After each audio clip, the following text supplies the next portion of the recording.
you have to go see your doctor Mm. physically. You have to go to hospitals physically.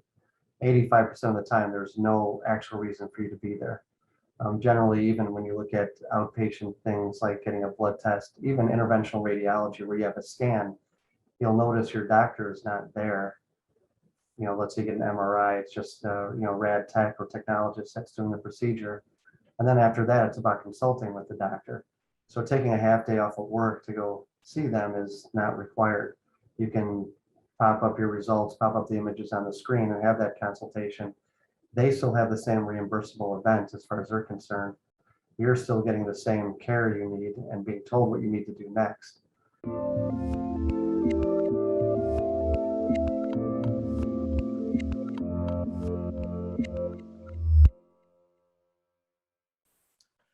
Hey everyone, this is Devin Miller here with another episode of The Inventive Expert. I'm your host, Devin Miller, the serial entrepreneur that's grown several startups into 7- and 8-figure businesses, as well as a founder and CEO of Miller IP Law, where he helps startups and small businesses with their patents and trademarks.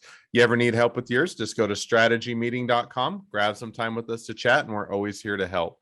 Now, today we have another great guest on the podcast, Timothy Kelley. And Timothy, we're going to be talking a little bit about knowing your product, how to use technology to lay out your roadmap, learning the environment your product works in and how or what problem it solves. Maybe even touch on a little bit of intellectual property, including your secret sauce and know-how, and how the intellectual property is bigger than just patents and trademarks, and then recognizing how to use that know-how with your business. So should be a great conversation. With that much as introduction, welcome on the podcast, Timothy. Thank you, Devin. Glad to be here. Hey, my pleasure. Excited to have you on. And just as a reminder for those of you that haven't had a chance to catch it, Timothy was a guest on the Inventive Journey podcast, the sister podcast of this one. So definitely go check out his journey there and learn a little bit more about him. But for those listeners that haven't had a chance to catch up on your journey, give us a couple minute overview, kind of introduce yourself. Who are you and what should they know about you? Sure. So Tim Kelley, CEO of TeleRay. Been in healthcare my whole career, so a quarter of a century of working on these kinds of things in software and radiology and telemedicine. TeleRay is really a multifunctional platform that does a variety of things, but it's really about gathering any and all information on the network, imaging, results, labs, all the things that you talk to your doctor about, and then having the capability to share that data and consult on it just like we are on this Zoom call, and not have to go into their office if you don't need to. No, that's definitely makes sense. That's awesome. So with that, now is with that as a great introduction, and as we dive into things, one of the first things that we did mention a little bit, and it seems like it should be common knowledge, or should be something you should know about, but oftentimes people jump over, is kind of knowing your product and kind of what that means. So tell us a little bit about how do you know your product and kind of what does that mean to you? Well, it's one of those things where, let's say you go and get a sales job, you're trained on the product, and then just, said, all right, now go out there and sell it. It's I always use cars as, my anecdotal stories. So let's say you're, told to go sell Cadillacs, and you're given the horsepower and things like that. But at the end of the day, knowing the product is, the specs of it is one thing, but knowing how it solves a problem, or in the case of cars, what are you trying to satisfy for that customer? And so we look at it from a couple of different angles. There's the knowing the product, which is, like I was saying, knowing the car and how much horsepower it has and those things. Then there's the environment that it operates in, and then of course, what is the actual technical environment? So in our case, it's you have the internet, IP, different types of protocol, security, certifications, and then of course it's knowing the product, knowing what TeleRay is, and then lastly, what is the clinical workflow that it has to work in to solve problems. What are you actually solving? Does it make the doctor more efficient? Does it increase their reimbursements? Is the patient more satisfied? Do they save more time? There's all these little nuances, and so we look at it from three angles, is what it means to know your product. No, and I think that definitely makes sense. Now, one question just to follow up on that is, it seems like common sense, or it should be straightforward. Hey, you need to know your product if you're going to sell it, and yet a lot of times you get into it and people will know their product in a sense. Maybe car example, how many horsepower it is, how many seats it has, whether or not it has heated seats or electric start, or whatever that is, in those key fobs. And yet it seems like a lot of times people neglect to or jump over what is the problem that it's actually solving, or why that stuff matters. In other words, hey, if it has 8 seats and this is a single guy and he's looking for a fun weekend vehicle, just because that you can tell him how many seats it has doesn't mean that it will solve as a problem. So why do you think that is that a lot of times people kind of jump over knowing their product, or focus sometimes much more on the technical details as opposed to or solving the problem? Well, I think if you look at the culture of sales, it's been about features and benefits, and there's still a lot of that today. Every brochure is about that. But as you were just mentioning, getting those nuances of what are you really solving, and a lot of times it's diagnostic, which, no pun intended, but diagnostic probing to find out what is really the problem with this site or this hospital. So in our cases, is it compliance? Is that their biggest concern? And so we'll touch on some of these areas and then see if we hit a hot button and then exploit it. So if compliance is their biggest issue, then we'll talk about how compliant we are. But if I only talked about security during that time, or the speed of it, or how it creates higher patient satisfaction, maybe that's not what they're concerned about. So it's applying then that product knowledge to that specific need of that customer. There was we're talking about cars here, a story of, I can't remember his name, one of the sales gurus from years ago. He sold Datsuns. So this is before Nissans. And he said this very tall woman came into the showroom, and she said, I want to buy a convertible. And at that time, Datsun didn't sell any convertibles. And so the next question was, well, why do you want a convertible? And she says, I want to feel the wind in my hair. And so he says, all right, give me a minute. So they pulled around a 280Z, had the T-tops already off. And he said she was too tall for this car, but her head was sticking out of the T-tops. They took a test drive. She felt the wind in her hair. She bought it. So, he addressed her very much her need. And so that many times is lost. And getting back to that in any type of process of knowing your product and what it means to the customer is critical. No, and I think that is definitely a great point. One of the things that I think that I like that story illustrates is, it is different between just, hey, this is what I want as a consumer. I want a convertible, right? Versus what is the problem. And I think sometimes too often, especially it seems like it happens sometimes in product development, you try and listen to your customers, you're wanting to, or, give them what they want. And definitely, you want to solve their problem, but sometimes they'll just present you with what they think they want, or what their simple solution is. And yet it may not be the one that actually solves their problem, or solves it, as well as it could. And, that's kind of the difficulty. And I'm sure I'm massacring it, but you take the kind of the Steve Jobs, and if you were to say, go to somebody that had a BlackBerry at the time, what would they say? Well, I want a bigger screen, or I want bigger buttons, or I want this and that. And it wasn't until you come out and say, what is the problem you're trying? Well, I want something that's easier to use. I want something that's simpler, and I want something that's, more intuitive. And that's the problem you're really trying to solve. So I definitely think there's a lot of getting to know your product. Now, one of the kind of things that dovetail on that is doing a product roadmap, or laying out your roadmap,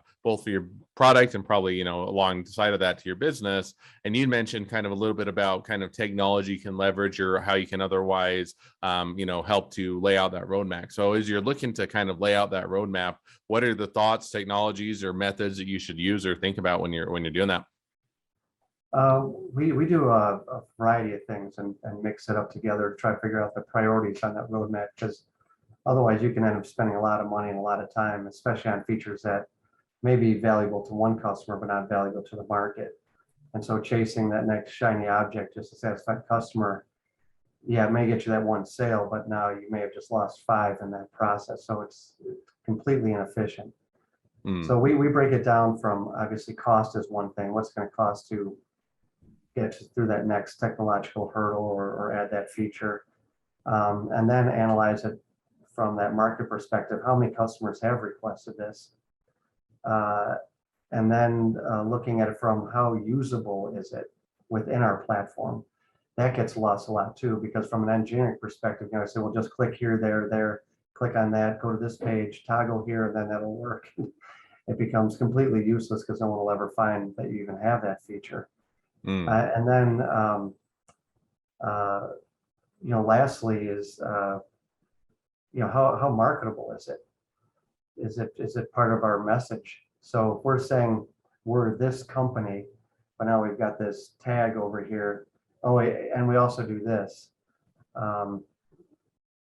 Does that work for what we're trying to do? Because you don't want to dilute your message. It's such a tough market, in every market as it is, to have a clear message and people understand who and what you are. Any dilution by chasing one deal is not worth it. No, I definitely agree with that. So now as we shift gears just a bit, because one of the other things that we talked about, and it's probably a subject that I'm slightly biased towards, or a little bit near and dear to my heart, but is intellectual property. And one of the things we talked about, and I certainly agree with, is while there's aspects of intellectual property, and typically with my law firm, we focus a lot on patents, trademarks, copyrights, because those are the three main categories if you're looking to file and get legal protection on that you tend to consider. But we talked a little bit about before the podcast was also how intellectual property is bigger than just patents and trademarks, which I agree, and it includes secret sauce and know-how and other things. And so as you're looking at kind of the intellectual property from your perspective, how is intellectual property bigger, and what does that mean to people? Well, it can be the smallest things that make the biggest differences. The famous story of Facebook, how did they beat MySpace when it seemed like it was such a dominant product? And it was as simple as status, which was not a patentable thing, but just applying that, and someone had to come up with that idea. So that's definitely intellectual property, and people knew they were the first to do that.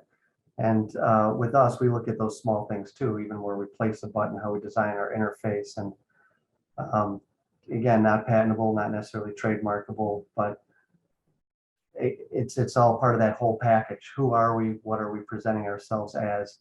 And it comes down to some of the things companies never think about, even how we write our knowledge base. So if someone goes in the knowledge base and they're not a computer expert, can they use it to get through a process? And so the way we pick our words, stay away from jargon that they may not understand. We don't need to have them looking up, the meaning of certain words. If they just need to fix their problem. Our brochures, our videos, we consider all that intellectual property, and having congruency through it all, that it presents TeleRay as this business of, we're here to help. We're not here to sell you anything.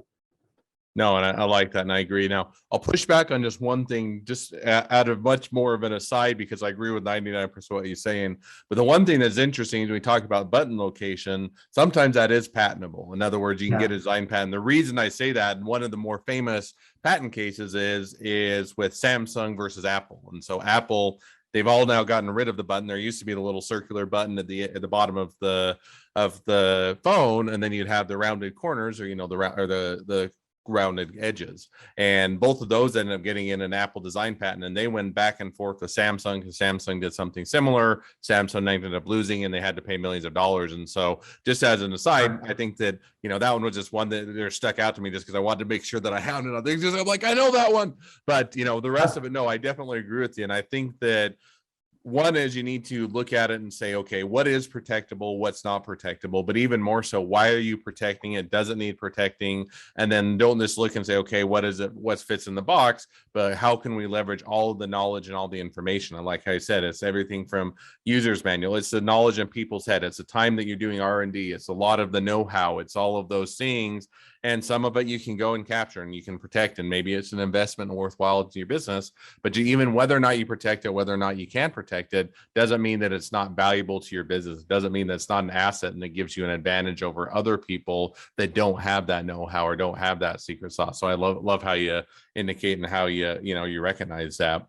Now, kind of dovetailing into that just a bit, which is, another point of conversation, which is, so let's say you recognize it. You go through kind of like you guys have done. We have all the secret sauce. We have all this know-how. We have some things that may be patent or trademark or copyrighted, and other things that are secrets and that. And how do you go about recognizing all of that, leveraging it, and how do you fold that into your business to make it an asset or something that's a benefit to your business?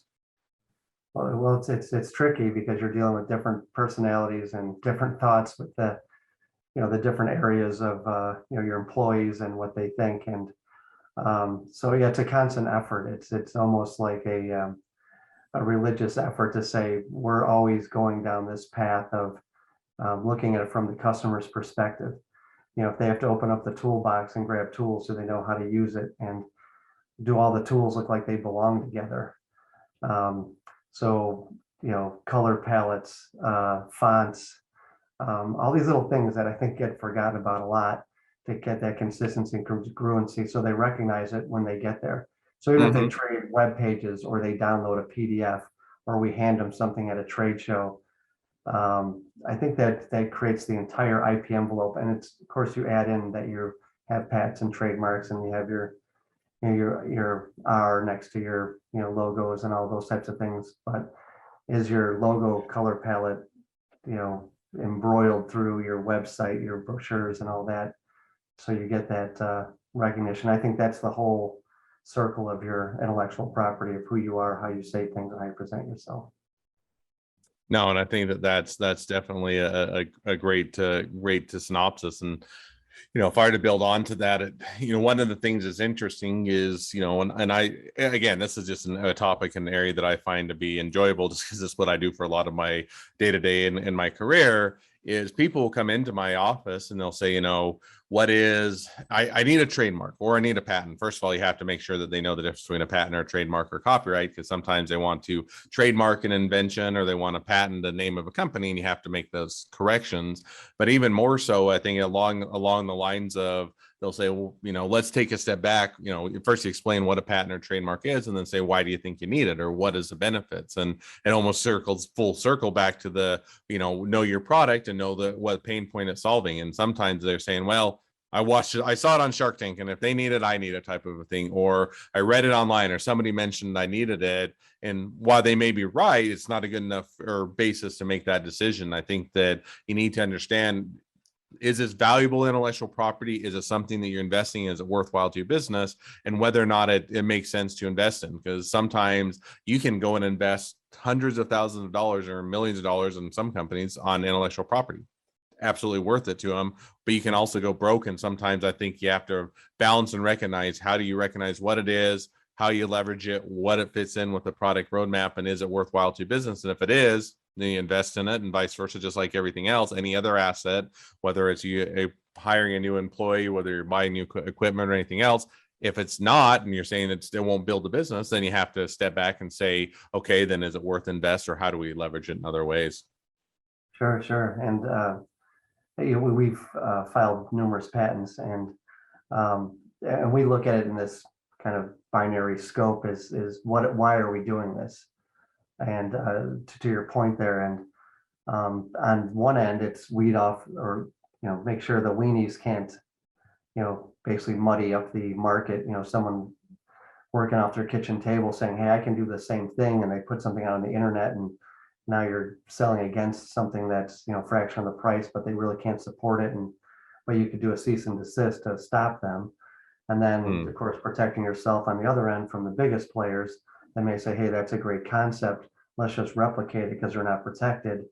And then you have it on that end. So, and somewhere in the middle, you always have the guys that usually end up suing each other. But nonetheless, at the end of the day, it's about I think the weenies and the big guys for us, being a mid-sized company.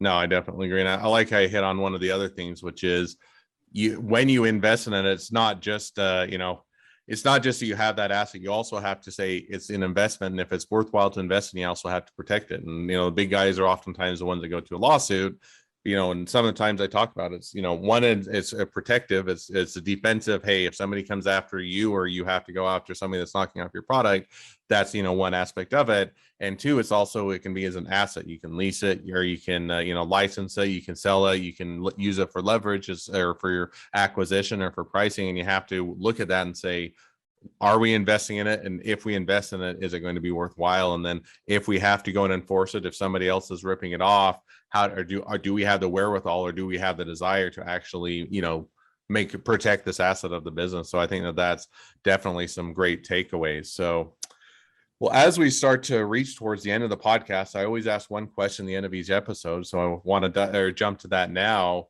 So the question I always ask is, within your industry, what is the biggest myth and why is it wrong? Boy, there's a couple of pieces that as far as telemedicine and that the biggest myth is that you have to go see your doctor physically. You have to go to hospitals physically. 85% of the time, there's no actual reason for you to be there.